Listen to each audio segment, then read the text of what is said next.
በስመ ስላሴ በስመ አብ ወወልድ ወመንፈስ ቅዱስ አሐዱ አምላክ አሜን። በስመ አብ ወወልድ ወመንፈስ ቅዱስ አሐዱ አምላክ አሜን። በስመ አብ ወወልድ ወመንፈስ ቅዱስ አሐዱ አምላክ አሜን። ሰላም ናይ እግዚአብሔር አምላክና ምስ ኩልኩም ይኹን። ከመይ ቀኒኹም? ንሎማዓት ዝዛረበሉ አርእስቲ እስራኤላውያን ኣብ ጊልጋል ዝብል ይኸውን። እስራኤላውያን ኣብ ጊልጋል እግዚአብሔር ንእስራኤላውያን ህዝበይ ኢሉ ክሓርዮም ከሎ ካብ ኩሉ ህዝቢ ክሓርዮም ከሎ ማለት እዩ ሓለፋ ክገብረሎም ከሎኮ ንሶም ጥራይ ስለ ዘገድስዎ ኣይኮነን። እንታይ ደኣ ንሶም ምስክር ክኾኑ ኣብነት ክኾኑ ኣርኣያ ክኾኑ ሓይልን ጸጋን ክብርን ናይ እግዚአብሔር ብኦም ክግለጽ ኣብኦም ክንጸባረቕ ሽዑ እቶም ካልኦት ኣሕዛብ ድማ ንዕኦም ሪኦም ቅንኢ ክሓድሮም ነቲ ሒዞሞ ዘለዉ ጣዖት ደርብዮም ድማ ንኣምላኽ እስራኤል ከምልኹ እዩ። እቶም ካልኦት ኣሕዛብ ነቲ ቁኑዕ ኣምላኽ ባህርያቱን ጥበቡን ሓይሉን ሰናይ ግብሩን ብዓይኖም ክርእዩን ክብህጉን ነይሩ እቲ መደብ ማለት እዩ። ብኣንጻሩ ግን እቶም እስራኤላውያን ነቲ ኩሉ ዝገበረሎም ኣምላኾም ገዲፎም ንናይ በዓል ግብፂ ኣማልኽቲ ንኣማልኽቲ ናይ ኣዶማውያን ክኽተሉ መሪፆም ክሕደት ጥልመት ኣጥዮም ማለት እዩ። ናይ ኣጋንንቲ መገዲ መሪፆም እዚ ኩሉ ካብ ባርነት ኣናጊፍዎም መና ኣዝኒብሎም ምድረ በዳ ኣሳጊርዎም ካብ ካልኦት ኣሕዲጉ ሰፊሕን ልሙዕን መሬት ሂብዎም ኣብ ቅድሚኦም ድማ ቆይሙ ንፀላእቶም ወቂዕሎም ዓወት ኣብ ልዕሊ ዓወት ኣጎናፂፍዎም። ንሶም ግን ምስ ካልእ መንዚሮም ናይ እምነት ምንዝርና ማለት እዩ ማዕረ ኣብቲ ዝነበርናዮ ኣብ ግብፂ ኣብ ትሕቲ ፈርዖን ኮይና ተንግዛእ መሓሸና ዝበልሉ እዋን እውን ነይሩ እዩ። በቃ ክኸፍኦም ከሎ ናብ እግዚአብሔር ይጠርዑ ርድኣና ኢሎም ከዓ የእውዩ ማለት እዩ። ሽግሮም ምስ ተቃለለ ድማ ካብኡ ይርሕቑ ትእዛዝ ይጥሕሱ ከምዚ ሕጂ ዘለና ንሕና ማለት ይኮ ንሕናን ንሶምን ዋላ ሓንቲ ፍልል የብልናን። እግዚአብሔር ካብ ኣፍ ገበላት ኣናጊፉ ሃገር ኣውሒስና ኣብ ግዜ ወራር ተኾነ እውን ይሕሊፉ ኣይሃበናን። ንዓና ግን ነዚ ኩሉ ዝተገብረልና ረሲዕና ብቕልፅምና ብስሬና ብሓይልና ኩሉ ባዕልና ጌርናዮ ምባልን ዓብ ፀገም የምፃልና ኣሎ ማለት እዩ። ሳላ ኣምላኽና ክንብል ይግባኣና። ብሰንኪ ትዕቢትናን ዕሽነትናን ንሱ ከዓ ይሕልፍ ይህበና ኣሎ። ፍቆዶ ስደትን ጥፍኣትን ንኸውን ኣለና ማለት እዩ። ኣምላኽ ተጣዒስና ናብኡ ክንቀርብ ይፅበየና ኣሎ። ካባና ፍቕርን ሓድነትን ይደሊ ኣሎ።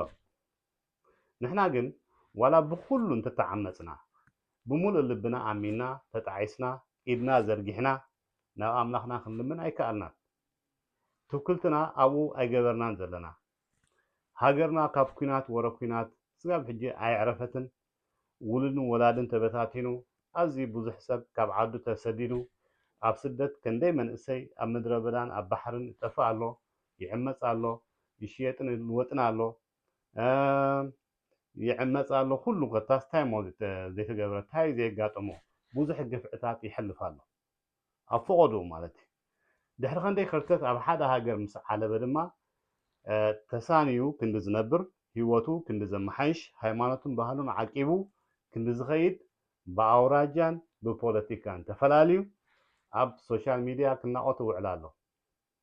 እቲ ካብ ኩሉ ዘገርም ድማ እዚ ኩሉ ሽግርን መከራን እንዳሓለፈ ስጋብ ሕጂ እምነቱ ኣብ ሰብን ኣብ ገዛ ርእሱን ገይሩ ይጓዓዝ ኣሎ።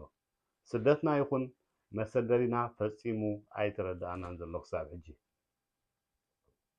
እስራኤላውያን ካብ ግብፂ ክወፁ እንከለዉ ብኣካል እምበር ብሕልንኦምሲ ካብኡ ኣይወፅን ነይሮም። ብኣካሎም ልክዒ ካብቲ ቦታ ወፂኦም ኣብ ምድረ በዳ ከርተት ኢሎም ኣብቲ ዝተመደበሎም ቦታ በፂሖም፣ ግን ብሕልንኦም ካብ ግብፂ ኣይወፅን ነይሮም። ንሕና ክርስትያውያን ድማ ልክዕ ከምኡ ካብ ዓለማውያን ወፂና ኣለና። ዓለማዊ ተግባራት ግን ሙሉእ ብሙሉእ ካባና ኣይወፅን ዘሎ። ኩሉ እቲ ናይ ዓለማዊ ነገራት ንገብሮ ኣለና። ካብ ሃገርና ደኣልና ወፂና እምበር ካብ ዓድና ሒዝናዮ ዝመፀና ፅልእን ቅርሕንትን ጭካነን እውን ምሳና የተጓዒዝ ዘሎ ኣብ ስደት ኮይና ነንፀባርቆ ኣለና ማለት እዩ እግዚኣብሔር ክረዳእካ እንተኮይኑ ስደትካ ክሓፅርልካ እንተኮይኑ ብኣሃ ገይሩ ክዓይ እንተኮይኑ መጀመርያ ከንፅሃካ ኣለዎ ዝነበረካ ሕማቅ ኣካይዳ ይዕሪኻ ነውሪ ዝበሃል ወጊድካ ሕጉን ስርዓትን ተኸቲልካ ኣብ እምነትካ ፀኒዕካ ክትቀርቦም ከለካ እዩ ብኣሃ ገይሩ ክዓዩ ዝጅምር ናብቲ ዝደለካዮ ዕላማ ከብፅሓካ ዝኽእል ሽዑ እዩ ኩሉ ዝደለካዮ ክፍፅመልካ ድማ እቲ ምንዝርና ክትገርፎ ኣለካ ማለት እዩ ናይ ሃይማኖት ምንዝርና እስራኤላውያን ቅድሚ ንኢያሪኮ ምጥቅዖም ኣብ ጊልጋል ዝተባሃለ ቦታ ምስ በፅሑ ይዕሪፎም እዚ ከዓ ብጀካ እቶም ኣብ ግብፂ ወይ ከዓ ካብ ግብፂ ዝወፁ እቶም ኣብ ጉዕዞ ዝተወልዱ ኣይተገዝሩን ነይሮም ኩሉ ግዜ ኣብ ጉዕዞን ኣብ ስራሕን ኣብ ሃለኽለኽን እንተደኣ ኮንካ ንእግዚኣብሔር ግዜ ሂብካ ናይ ገዛእ ርእስኻ ኣምልኾን ርክብን ጸሎትን ጾምን ኩሉን ክትገብር ሕጉን ስርዓትን ክትፍፅም ዕድል የብልካን ሰንበተይ ኣኽብሩ ዝበለና እውን ብኸምኡ እዩ ናብ ስራሕ ጥራይ ጉያ ጉያ ካብ ምባል ይዕሪፍካ ህድእ ክትብል ሓደ ሕድካ ክትመኻኸር ድሃይ ክትገባበር ክትዝክር ስድራኻ ክትፈቅድ ንኣምላክካ ክትዝክር ክትፅሊ ክተመስግን ክትውድስ ንዕኡ ከዓ ክትውከሶ ነቲ ዝመፅእ ሰሙን ድማ እኹል መደብ ክትህልወካ ክትልም ከምኡ እውን ሓይልኻ ይሐዲስካ ጉልበትካ ይሐዲስካ ቁሩብ ይዕሪፍካ ማለት እዩ ናይ ሓደ መዓልቲ ስራሕካ ክትጅምር ኢሉ እዩ ኣብ ጊልጋል እኮ ሓጢኣትካ ምንፃህ ማና ጠጠው ዝበለሉን ፌስታን ምስጋናን ዝተገብረሉን ቦታ እዩ ነይሩ ካብ ግብፂ ኣውፅዎም ሕጂ ግን ናብቲ ዝተመደበሎም ቦታ ቀሪቦም ስለ ዝኾኑ እቲ ልምድን እቲ ኣካይዳን ስነ ምግባርን ናይ ግብፂ ሙሉእ ብሙሉእ ካብ ልቦም ኣውፅኦም ዝሓሸ ዝበለፀ እቲ ናይ ኣምላኽ ጉዕዞ እቲ ዝበሎም ዝሃቦም ሕግን ስርዓትን ተኸቲሎም ክጓዓዙ ናብቲ ቅዱስ ቦታ ንሱ ሒዞም ከኣትዉ ነቲ ዘዳለወሎም ቦታ ብሙሉእ ቅድስናን ቁኑዕ መንገዲ እግዚኣብሔር ሒዞም ከኣትውዎ ይደልዩ ከምኡ ድማ ንገሌና ብሰንኪ ሓዳር ብሰንኪ ትምህርቲ ብሰንኪ ናብራ ብሰንኪ ጥዕና ወይ ከዓ ንእስነት ብሰንኪ መዘናኻ ስድራኻ ብሰንኪ ቦታን ካልእ ምክንያትን ኣብ ውሽጥና ዘይተለወጥናሉ ክህሉ ይኽእል እዩ ኣምላኽ ክፍውሰካ እንድሕር ደልዩ ክምሕረካ እንተደልዩ ከንፅሓካ እንተደልዩ መጀመርያ ርድኢት እዩ ዝህበካ ዓይነ ልቦናኻ ይኸፍተልካ ማለት እዩ ናብኡ ምስ ቀረብካ ኣብ ኢያሪኮ ኣንጻር እታ ኢያሪኮ ንዓኣ ክገጥሙ ኢሎም የዕሪፎም ፀንሑ ኣብ ጊልጋል ማለት እዩ እታ ዓባይን ተራርን ዝኾነት ቃልሲ ዝነበረቶም ኣብ ኢያሪኮ ኣንጻር 31 ነጋውስ ብርቱዕ ውግእ ይፅበይዎም ነይሮም ማለት እዩ ቅድሚ ናብ ሓደ ዓቢ ጉዳይ ናብ ገድሊ ምእታውካ መጀመርያ ትንሳሕ ሓጢኣትካ ተንፅህ ንእግዚኣብሔር ትውከስ ድሓር ናይ ምስጋና ፋሲካ ትገብር ንእግዚኣብሔር ኩሉ ዝሕለፈልካ ዘኪርካ ተመስግኖ ትውድሶ ብዛዕባ መጻእ እውን ኣቐዲምካ ተመስግኖ ማለት እዩ እስራኤላውያን ጉዕዞ ናይ ምድረ በዳ ቅድሚ ምጅማሮም ፋሲካ ገይሮም ንኢያሪኮ ቅድሚ ምጥቅዖም ድማ ፋሲካ ገይሮም እዚ ከዓ ነቲ ዝሓለፈን ነቲ ዘሎን ዝመፅእን ምምስጋንን ማለት እዩ ምክንያቱ እግዚኣብሔር ዘመስግነኒ የኽብረኒ ኢሉ ኣሎ ከም ዝፈቐድካዮ ይኹን ከም ዝሰርዓካዮ ከም ዝመደብካዮ ይኹን ከም ዝሓሰብካዮ ኣነ ዶ ናይ ፅባሕ ፈሊጠ ኢልካ ትዝምረሉ ተመስግኖ ትውድሶ ክብሩ ትገልፀሉ ከይኮነ ከሎ ንኣምላኽካ እንዳመስገንካ ክትከይድ እንከለካ እዩ እቲ ዝበለፀ ንሕና ግን ምስ ተዓወትና ኢና ንፋሲካ ንገብር ወይ ከዓ ነመስግን ወይ ከዓ ናይ ሓጎስ ፅንብል ንገብር ማለት እዩ ኣምላኽ መምስ ገበረልና ምዝካርን ምምስጋንን ጥራይ ኣይንኹን መብፃዓ እንተኣቲኻ እውን መብፃዓ እንተኣቲኻ እቲ ዝተሓተትካዮ እስኻ ወይ ከዓ እቲ እስኻ ዝሓተትካዮ ክፍፀመልካ እንድሕር ደኣ ኮይኑ ንሱ ምስ ተፈፀመልካ ጥራይ ዘይኮነስ ዋላ ከይተፈፀመ እንከሎ ንፅቡቕካ ምዃኑ ኣሚንካ ክግበረልካ ምዃኑ ኣሚንካ ተስፋ ከይቆረፅካ እምነትካ ከይጉደልካ ዝተመባፅዓካዮ ናይ ግድን ክትህብ ኣለካ ታሪክ ናይ ህዝባዊ ግንባር ተሪእናዮ እውን ዋላ ናይ ዓለማዊ ዳ ይኹን እምበር ኣብ ግዜ ቃልሲ ቅድሚና ውግእ ምኻዶም ጓይላ ምስተመለሱ ድማ ይተዓወቱ ኣይተዓወቱ ብዘይገድስ ጓይላ ይገብሩ ነይሮም። እዚ ድማ ንኣብ ሂወትካ ዘጋጥመካ ዝኾነ ዓይነት መሰናኽል ገጢምካ ክስዕሮን ተስተማቕሮን መሐጎሲኻ ክትገብሮን ሕጉት ኮንካ ከዓኒ ንክትወፅእን ሓጋዚ እዩ። መዳዓዓስን መተባብዕን እዩ። ውሽጣዊ መንፈስካ መሊሱ ይሕይል እምበር ኣይደሃልን ማለት እዩ። ንሕና ግን ሎሚ ግዜና ኣብ ምንታይ ይውዳእ ኣሎ? ኣብ ክንዲ ኣብ ክርስቶስ ዘለካ እምነት ምሕያል ንኣምላኽካ ምዝካርን ምምስጋንን ረድኤቱን ምሕረቱን ምሕታት ናይ ምስጋና መስዋዕቲ ምቕራብ ምስትሽ ዘሸግረና ዘሎ ብገዛእ ርእስና ክንቃለስ ክንማጎት ክንጨቃጨቕ ክንጭነቕ በዓልና ጥራይ ክንገጥሞ ንደሊ ኣብ ክንዲ ናይ ኣምላኽ ናይ ካልኦት ሰባት ሓገዝ ነቋምት ማለት እዩ። ነቲ ፀላኢና ድማ ከምቲ ሒዝዎ ዘሎ ኣፅዋር ሒዝና ጥራይ ንገጥሞ ንፅዕር ኣለና ማለት እዩ። ነቲ ሽግርና ወይ ብደቂ ሰባት ወይ ከዓ በዓልና ክንፈትሖ ጥራይ ንፅዕር። እምነትና ብጣዕሚ ጎዲሉ ኣሎ። እምነትካ እንዳበርትዐ ምስ ከደኮ ናይ ድሓር ዝኸውን ይርዳእካ ሙሉእ ተስፋ ይህልወካ ብዝመፅእ ድማ ኣይትጭነቕን። ካብ ልሳና ዝወፅእ ዘበለ ድማ ተመሊሱ እንታይ ካብ ልሳና ዝኾነ ዝወፅእ ቃላት ተመሊሱ ናባና ይዘንብ። ስለዚ ልሳና ንቆፃፀር ቃል ዓወት ቃል ሞጎስ ቃል ሓጎስ ቃል ዝማሬ ሞራል ተስፋ ንዛረብ ልሕከሙ ንዛረብ ኮይና ንሱ ኢና ንረክብ። ብኣንጻሩ ሕማቑ ጥራይ ንዛረብ ተኮይና ክሕደት ጥርጣረ ተስፋ ቆረፅ ቃላት ከምኡ ዝኣመሰሉ ሕማቑ ኔጌቲቭ ዝኾነ ንዛረብ ተኮይና ድማ ከምኡ ንሓፍስ ማለት እዩ።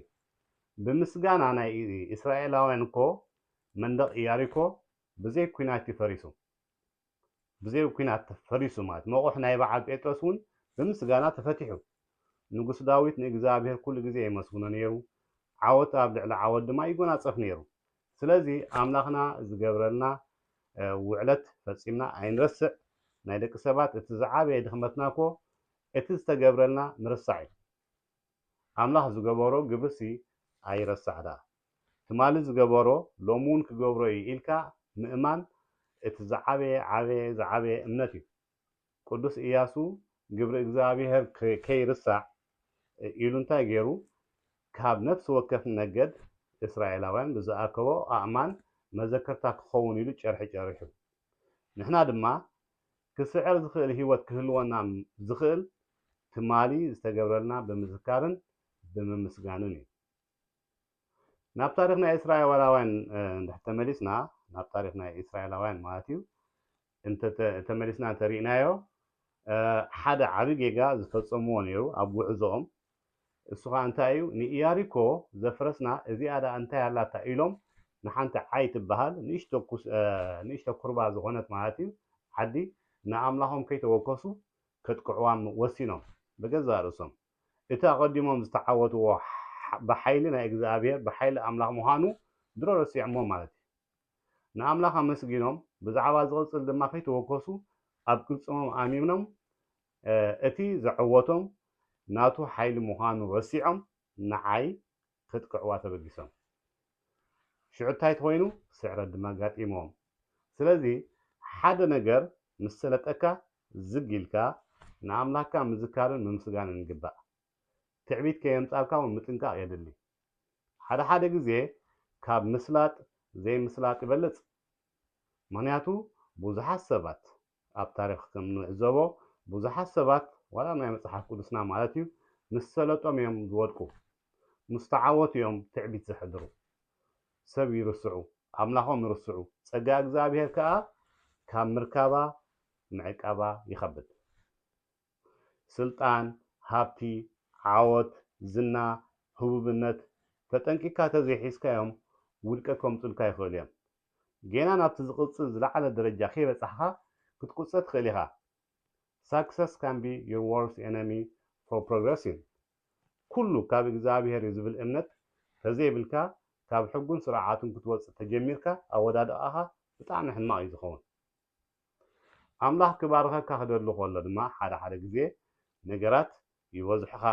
ናብራኻ ዘናቓንቕ ፈተነ የጋጥመካ። ቅዱስ ዮሴፍ ቅድሚ ኣብ ግብፂ ምንጋሱ ብዙሕ ተፈቲኑ ንጉስ ዳዊት እውን ቅድሚ ምንጋሱ ብሕዋቱን በቡኡን ተናዒቑ ብሳኦል ድማ ብንጉስ ሳኦል ድማኒ ተሃዲኑ ከም ሕሱም ኣቦና ያዕቆብ እንተኾነ ብሓሙኡ ብዙሕ ግፍዕታት ይሕሊፉ ስለዚ ንዘጋጥመና ፈተነ ንዘጋጥመና ናይ ህይወት ምንቕናቕ ኣይንፅላእዮ ብኡ ኣይንጨነቕ ዓቕልና ኣይነፅብብ ተስፋ ኣይንቑረፅ ግብፃውያን ኩሉ ገንዘቦምን ጥሪቶምን ሸይጦም ንመግቢ ምስ ለወጥዎ ኣብቲ ድርቂ ዝነበረሉ እዋን ማለት እዩ ዝብላዕ ኣስኢኖም ንንጉስ ፈርዖን ግራቶምን ነፍሶምን ክግዝኦም ወይ ከዓ ክግዝእዎ እንከሎ ንካህናትን ነቶም ናይ እስራኤላውያን ግን ካብ ፈርዖን ምዱብ ግደ ነበሮም ኣይጠመዩን ምድሮም ድማ ኣይተሸጠን ስድራ ዮሴፍ ተሆነ ቅድስና ስለዝነበሮም እግዚአብሔር ዝሓረዮም ህዝቢ ስለዝነበሩ ናይ እግዚአብሔር ሕሩያት ስለዝነበሩ ማለት እዩ እግዚአብሔር ምስኦም ስለዝነበረ ሰብ እንዳጠመየት እንከላ ንሶም ግን ኣይጠመዩን ግራቶምን ጥሪቶምን እውን ኣይተሸጡን ስለዚ ኣብ ግዜ ሽግር ካህናት ኣገልገልቲ እግዚአብሔር መፍቀርቲ እግዚአብሔር ዋላ ሓንቲ ኣይሽገሩን እዮም እቲ ጎይታና ብዛዕባ ትበልዕዎን ትሰትይዎን ወይ ከዓ ትኽደንዎን ኣይትሸገሩ ብዛዕባ ፅባሕ ኣይትጨነቑ ዝበለኮ ንኩሉ ሰብ ዘይኮነሲ ንኣብ ኣምላኹ እምነት ዘለዎ ንኣምላኹ ዘፍቅር ሕግታት እግዚአብሔር ዘተግብር ወይ ከዓ ዝኽተል ንኣምላኹ ዘገልግል ሰብ ጥራይ እዩ እምበር ካልእ ሰብ ደኣ እምነት ዘይብሉ ኣብ ጣዖት ዘምልኽ ኣብ እግዚአብሔር ዘየምልኽ እንድሕር ደኣ ኮይኑ ንፅባሕ ክሓስብ ኣለዎ እምበር ናይ ግድን ንመን ኣሚኑ ደኣ እሞ ደቂሱ ክሓድር